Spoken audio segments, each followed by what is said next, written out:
Este episódio é baseado no caderno de estudos elaborado pelo professor Dr. Marcelo Lessa, idealizador e mentor do projeto ENAC Turbo. Hoje a gente vai mergulhar de cabeça no caderno de número 1, sobre direito constitucional. E os temas, olha, são a base de tudo: constitucionalismo, teoria da Constituição e neoconstitucionalismo. Exato. E a nossa missão aqui é desempacotar esses conceitos que às vezes parecem super teóricos, né? Mas a gente vai mostrar como essa teoria toda aterrissa na prática, na mesa de um tabelião ou de um registrador. Não é só um debate acadêmico, é o dia a dia da atividade. Perfeito. E para começar, acho que a gente tem que ir para a pergunta mais básica de todas. A gente fala tanto em Constituição, mas de onde veio essa ideia? Essa ideia de que o poder do Estado precisa ser limitado por um pedaço de papel? Foi um estalo, um momento eureka da história? Ou foi uma construção mais lenta? Foi uma construção muito, mas muito lenta. Uma verdadeira jornada, sabe? E essa jornada tem um nome: constitucionalismo. Como o professor Lessa destaca no material, é fundamental entender isso. Constitucionalismo não é o documento, é o movimento. Ah, isso é importante. É a briga histórica, política, filosófica, para colocar rédeas no poder absoluto dos governantes e, ao mesmo tempo, garantir um espaço de liberdade e segurança para as pessoas. A Constituição, o livro, é a foto que a gente tira no final dessa longa estrada, sabe? É a ferramenta que formaliza a vitória do movimento. Gosto dessa ideia de uma jornada. E essa jornada teve, imagino, umas paradas importantes. Quais foram os grandes marcos? Sim, e o caderno mapeia isso muito bem. A gente pode pensar em algumas fases, assim. A primeira semente está no que a gente chama de constitucionalismo antigo, lá na democracia ateniense, com as primeiras noções de que o governo deveria seguir certas leis. Certo, o comecinho de tudo. Isso. Depois a gente dá um salto para o constitucionalismo medieval. Aqui, a ideia não era garantir direitos para todo mundo, mas sim eram pactos de poder. O exemplo clássico que todo mundo lembra é a Magna Carta de 1215 na Inglaterra. Não era sobre o povo, mas sobre os barões limitando o poder do rei João. Entendi. Era uma disputa ali no topo da pirâmide, basicamente. Mas quando é que essa ideia de limitação de poder desce para o cidadão comum? Aí é o grande boom, a virada de chave. O constitucionalismo liberal, ou clássico. Ele explode com as revoluções americana e francesa, ali nos séculos 17 e 18. A filosofia aqui era quase um não se meta comigo, sabe? O foco era criar uma barreira para proteger o indivíduo do Estado. Os direitos de primeira dimensão. Exatamente. Liberdade de expressão, de ir e vir, propriedade. O estado ideal era um estado mínimo, um estado negativo que só agia para garantir essa redoma de proteção. Só que a história mostrou que apenas ter a liberdade de não ser incomodado pelo Estado não resolvia tudo, né? Não adianta nada ser livre para morrer de fome. Perfeitamente colocado. Essa foi a grande crise do modelo liberal. Com a Revolução Industrial, ficou claro que a liberdade formal não garantia uma vida digna. E aí nasce o constitucionalismo social no início do século XX. Os grandes marcos são as constituições do México, em 1917, e de Weimar, na Alemanha, em 1919. A chave vira completamente. O Estado passa a ter que fazer coisas. Isso, ele deixa de ser um mero espectador e passa a ter deveres positivos, obrigações de fazer. Ele precisa garantir saúde, educação, trabalho, previdência. São os direitos de segunda dimensão. O Estado vira um prestador de serviços. Ok, então temos esse movimento todo que cria um documento para limitar o poder. Mas isso levanta outra questão. Uma que os grandes pensadores debateram por séculos e que, claro, a FGV adora cobrar. O que é, de fato, uma Constituição? É só a tinta no papel ou tem algo mais? O professor Lessa organiza isso numa tríade clássica, né? Exato. Uma tríade que é, essencial dominar. A primeira visão é a sociológica, de um pensador alemão chamado Ferdinand Lassalle. Para ele, a gente precisa ser realista. A Constituição que vale de verdade não é o texto que está escrito, mas a soma do que ele chamava de fatores reais de poder. Fatores reais de poder. Isso soa um pouco cínico, talvez. Quem seriam esses fatores? É uma visão bem pragmática. Pense em quem realmente manda numa sociedade. O poder econômico dos grandes bancos, das indústrias, a força militar, os grandes proprietários de terras. La Salle dizia que, se a Constituição escrita, o documento oficial, ignorar ou contrariar a vontade desses grupos, ela se torna inútil. Ela vira, na famosa expressão dele, apenas uma folha de papel. Destinada a ser rasgada. Exato, destinada a ser rasgada na primeira crise. Quer dizer, a lei no papel é impotente contra o poder real. É uma visão bem pessimista da força do direito. É pessimista, mas nos força a pensar na realidade, né? E, em oposição a essa visão, a gente tem a perspectiva política de outro alemão, Carl Schmitt. Para ele, o que importa não são os fatores de poder, mas a vontade política. A Constituição é a decisão política fundamental da nação, tomada por quem tem o poder de decidir. É o grande ato de fundação de um Estado. E ele faz uma distinção interessante que às vezes confunde a gente, entre Constituição e leis constitucionais. É como se houvesse uma hierarquia dentro do próprio texto constitucional. Exatamente. Pensa assim, a Constituição, de verdade, para o Schmitt, são as decisões estruturantes, o esqueleto do Estado. Por exemplo, o Brasil é uma república federativa. Isso é uma decisão política fundamental. Agora, dentro do mesmo texto, você encontra outras normas que ele chama de leis constitucionais. Um exemplo que o caderno traz é a norma que diz que o Colégio Pedro II ficará na órbita federal. Entendi. Isso está na Constituição, mas não define a estrutura do Estado. Isso mesmo. É um detalhe. É a diferença entre a planta baixa da casa e a decisão de qual marca de torneira usar no banheiro. Essa analogia ajuda a clarear, com certeza. E a terceira ponta da tríade nos leva ao jurista talvez mais influente do século XX, que é Hans Kelsen. Sim, e Kelsen muda o foco completamente. Para ele, a discussão não é sobre sociologia ou política, é sobre lógica jurídica. É a visão positivista pura. A Constituição é norma pura. Ele imagina o ordenamento jurídico como uma pirâmide, e a Constituição está lá no topo. Todas as leis, decretos, portarias só são válidas se estiverem de acordo com a norma que está acima delas, até chegar na Constituição. Mas aí vem a pergunta de $1 milhão, né? Se toda norma precisa de uma norma superior para ser válida, o que dá validade à própria Constituição, que está lá no topo de tudo? Essa é a grande sacada de Kelsen, e é um pouco abstrata, eu admito. Ele diz que a validade da Constituição não vem de um fato social ou político, mas de um pressuposto lógico que a gente tem que aceitar para o sistema funcionar. Ele chama isso de norma fundamental hipotética.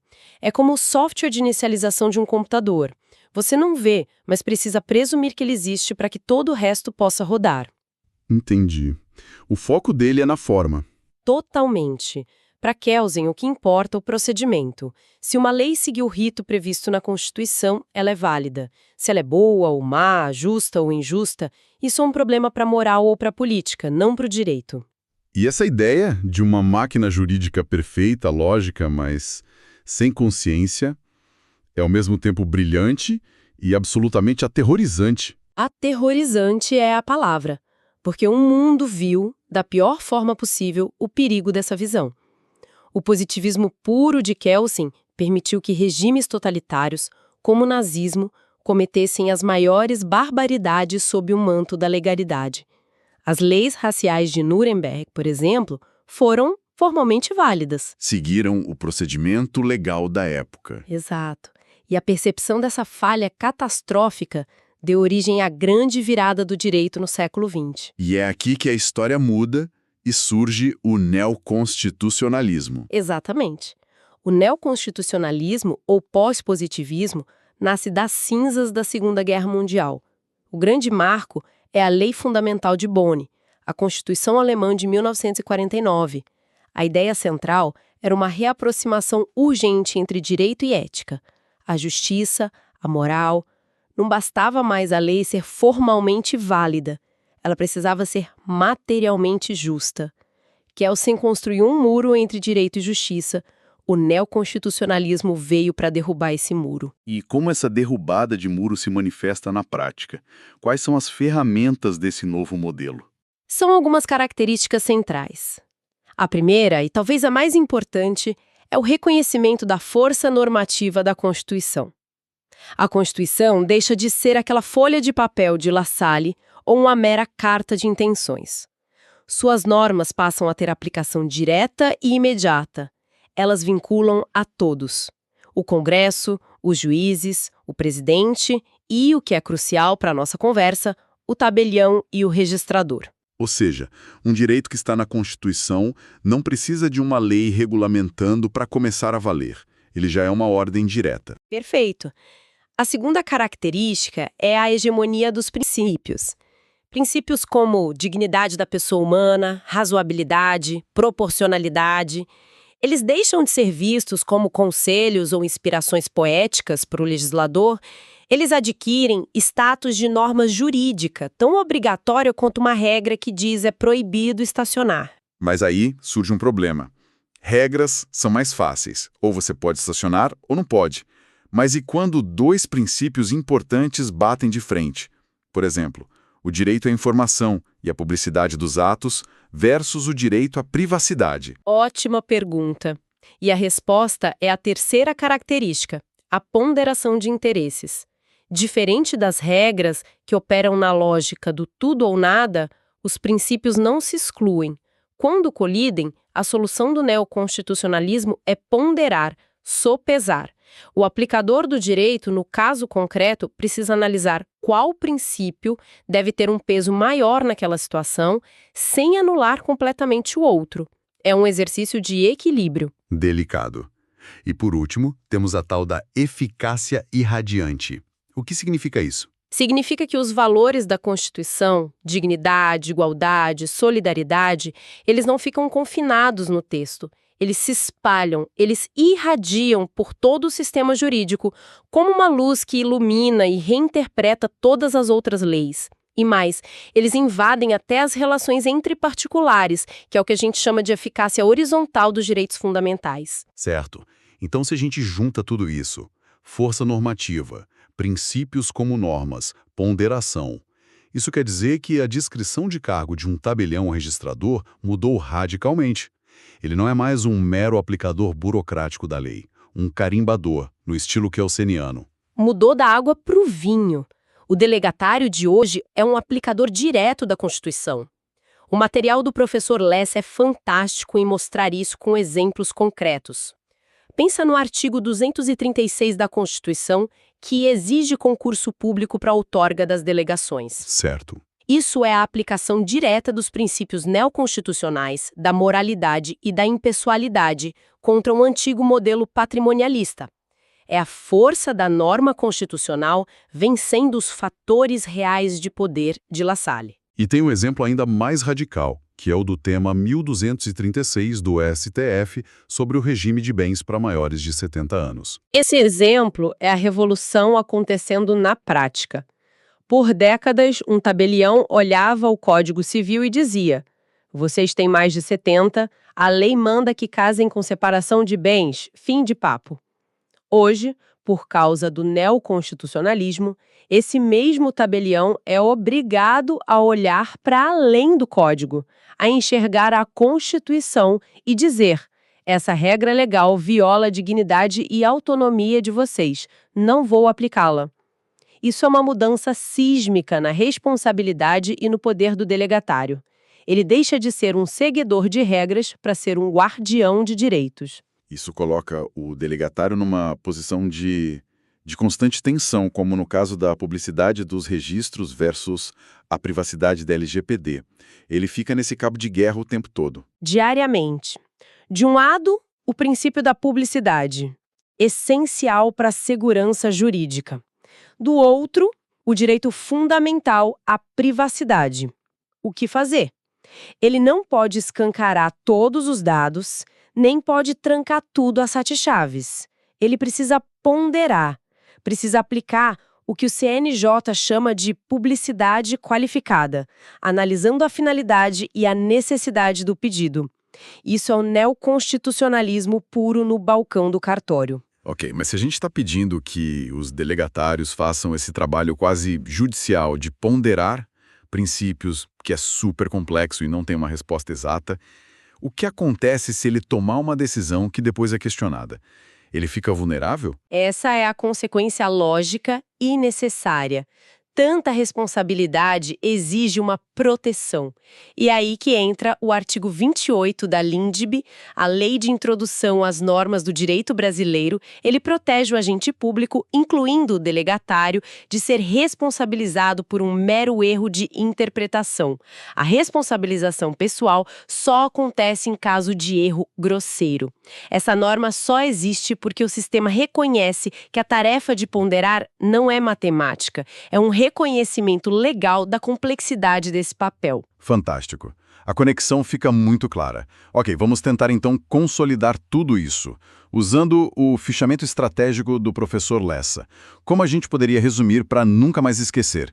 Primeiro, a frase de impacto. Dar o poder. Constituição é o documento que formaliza isso. Ótimo. Agora, a tríade da FGV em 3 tempos. La Salle. La Salle é igual a fatores reais de poder. O resto é folha de papel. Schmidt. Schmidt é decisão política fundamental, a planta baixa do Estado. E Kelsen. Kelsen é norma pura, o topo da pirâmide, a lógica fria do sistema. Perfeito. E para fechar o resumo, neoconstitucionalismo. Quais são as palavras-chave? Neoconstitucionalismo é o pós-positivismo. As palavras mágicas são força normativa, centralidade dos princípios e ponderação de interesses. E o material aponta para uma pegadinha clássica de prova sobre isso. Qual é o erro que não se pode cometer? O que é fascinante aqui é como as provas tentam criar confusão.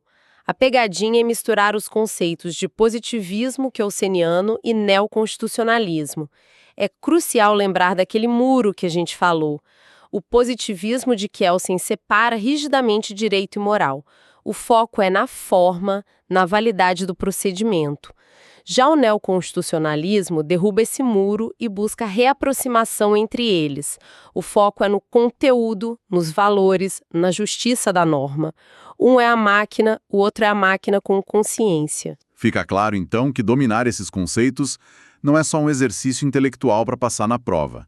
É entender a dimensão e a responsabilidade da função que um delegatário exerce hoje como um guardião da Constituição no contato direto com o cidadão. E se conectarmos isso a um quadro maior, o material nos inspira uma reflexão importante para levar adiante.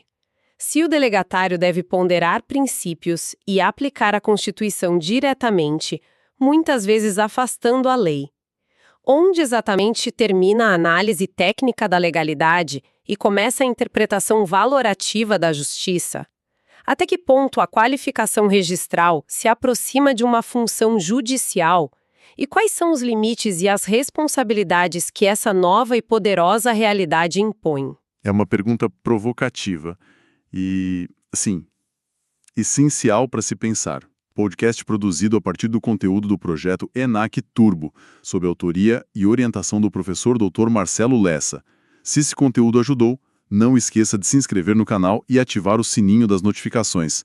Assim, o YouTube avisa imediatamente assim que o próximo resumo for liberado. E claro, deixe nos comentários se há algum caderno ou tema específico que querem ver analisado aqui e compartilhe com quem também está nessa jornada de estudos. Até a próxima!